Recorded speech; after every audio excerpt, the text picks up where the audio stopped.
So it's about 3 months since Toyota's launch of the 2022 Toyota Tundra. And when they launched it, I did two videos, one called 5 Reasons It's a Waste of Money. And I still will stand by that video and say that video is accurate. I did another one called 7 Problems with the new Tundra that I saw based on specs and early reporting of what was going on with that vehicle and my own personal inspection. A lot of fanboys took issue with that video, so I'm going to update it today, and I'm going to tell you about the 5 things that I think are still problems and make this truck a waste of money, especially when you compare it to my 2018 that you see right here. Number 1, let's get right into it with the turbo wastegate. Dirty, as I've been out west with it recently in the dust and haven't had a chance to clean it up, is that I have the 5.7 liter naturally aspirated engine, and what you don't see here are the turbos. The turbos have been a real problem in this truck. There have been a lot of issues with them. They go into limp mode. You get a message to go to the dealer, and this has been an ongoing problem. Toyota's had fanboys and Toyota influencers out there in full force trying to say it's not a real big issue. They've tried to blame it on a supplier issue. To me, that's a bunch of BS. It's a Toyota issue. It's not a supplier issue. I don't see any supplier's name on this truck when it comes. It comes with Toyota's name on it, and they're the ones selling it. You went ahead and bought yourself a 2022 and didn't even look at a naturally aspirated 2018 because you wanted something new. And hey, I did too. That's why I was looking at them. And that's why I'm doing these reviews. I own a whole stable of Toyota vehicles, but I'm going to say it. I think that new truck sucks, and I wouldn't pay that money for something where I heard about it's actually the actuator that's failing, so you can't expel the exhaust. The vehicle goes into limp mode, and of course Toyota is repairing those, but some people have been waiting up to 30 days, and the different influencers have been out there. They've been saying all kinds of things that I've been hearing and reading, like it's just a small number of vehicles. Unless you happen to buy one, then it's your vehicle. They've also been saying some other things about it, like, oh, Toyota's handling it. Yeah, in 30 days' time, now that is getting better. Or it's only happening in the first few hundred miles. Well, not too many of them have made it over a few hundred miles yet. Sure, there are those, but are you really going to roll the dice on that? That seems insane to me. And so if you went ahead and bought one knowing about the turbo wastegate issue, shame on you. A fool and his money are soon. The number 2 reason this truck is still a waste of money is because when you compare it to my 2018, it's the increased mileage change. Now, I don't dispute that you're going to get increased MPGs with the 2022 with its twin turbo V6 around town, sitting in traffic, even maybe on the highway for long runs, you might do a little bit better. But when you look at the real world numbers that people are posting, when you look at the real world numbers that people are discussing, there's been a real issue with that truck and its rated MPGs versus what it's actually getting. There's really no issue with this truck. This truck's a naturally aspirated V8. It does very well, and I have documented it. I've documented it across country. I've documented it across country towing. I've documented it at highway speeds. I've documented it in town traveling, and I know what this truck gets. My truck is set up stock, and so it's a 4-wheel drive Crew Max. Documented it very well, and from what I've seen, everything on the new Tundra, you're giving up maybe 1 to 2 miles per gallon on average. And even with US prices and gasoline at an all-time high right now, you're talking about a few $100s a year change for buying a truck that costs tens of thousands of dollars more, which makes no financial sense whatsoever. Most people are never going to recoup their benefit on that. Now, if you're somebody who says, hey, I just want to have the newest, latest, greatest thing, great. You're getting the newest, you're not getting the greatest. Just know that before you make that purchase. Number 3 reason, fit and finish. Now, I'm going to walk around my 2018 Tundra here. I'm going to show you some of the lines here.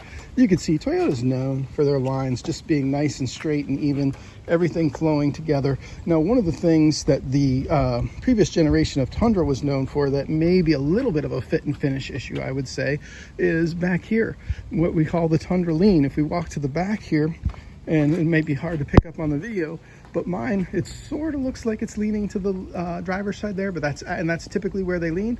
That's actually my driveway here. I don't have any typical Tundra Lean in mine, although that does happen, and you do have maybe a 1/2-inch lean in most of them. But you know what? The trucks were just made that way, and they function and they go.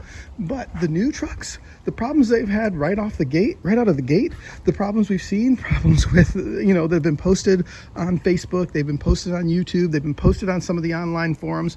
But the fit and finish things that we've seen there, the bumper pieces not going together, the well documented by pickup trucks and SUV, the gapping here at the window seal that's going to let moisture in, that is going to be a huge problem, especially if you live in a climate, as you can see, it's raining where I'm at today. But if you live in a climate where you get snow and salt like I used to, who knows what kind of corrosion that is going to create over time down into that doorway. I don't want that. I don't want any of those problems. That's a big concern for me for Toyota. I don't know, and that's not a supplier issue. That is a Toyota development issue. There's something wrong with that. How could you go and build that? How could you see one of those and not say, hey, we've got the wrong dimensions on that. That seal is not working.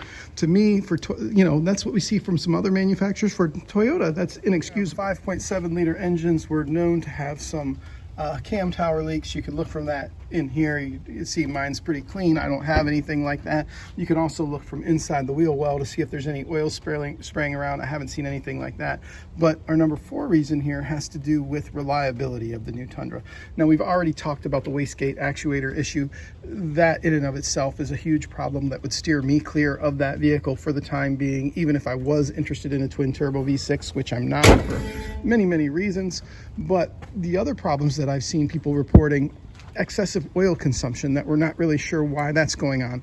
All the various electronics problems people seem to be having with the infotainment system and various other systems.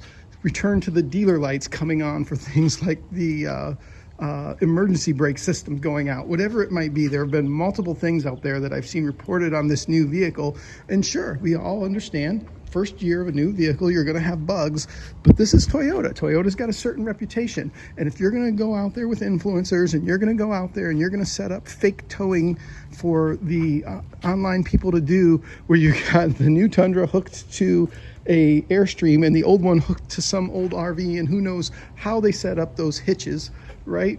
And you're going to say, oh, look, our new one performs better, and you're going to pull that kind of garbage. Your truck better be solid from the ground up, and this one isn't. The reliability on this new truck is going to drop. Consumer Reports has had this second generation Tundra at the top of their list for over a decade, and by a wide margin over any other full-size pickup. And that isn't going to be the case this year. Going forward, you're going to see that this 2022 drops significantly. I wouldn't be surprised if it moves, based on all the other offerings that are out there, to the bottom of the list in terms of reliability.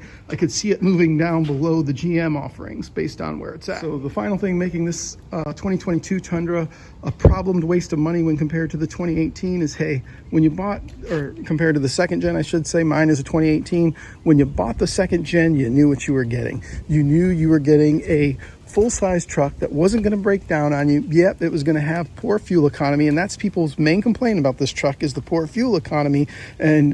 But ultimately, you were going to get something that was never going to leave you on the side of the road. It's not going to cause you to have to limp home and take it to the dealer. And that's true of this second gen. Sure, it had a few little bumps along the way, but they were nothing like what we're seeing in this third generation Toyota Tundra, the 2022 that's out now. The problems that truck is having are very, very significant, and especially significant for a Toyota product. And it's going to make it, in my opinion, not as valuable in the future. This is going to be the one that people are looking for as low miles vehicle, to see if they can find something they can get a great deal on, because they know they're going to be able to drive it, they're going to be able to use it and abuse it, and it's going to keep going. That new truck just isn't going to hold up to that.